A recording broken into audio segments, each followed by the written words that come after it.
युद्धपरिश्रान्तम् समरे चिन्तया स्थितम् रावणम् चाग्रतो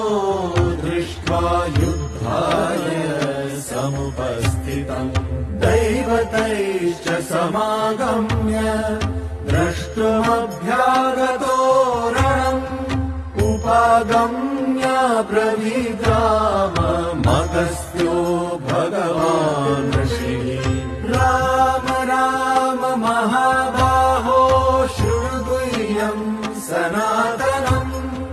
येन सर्वानरी वत्स समरे विजयिष्यसि आदित्यहृदयम् पुण्यम् सर्वशत्रुविनाशनम् जयावहम् जपे नित्यम् अक्षय्यम् परमम्।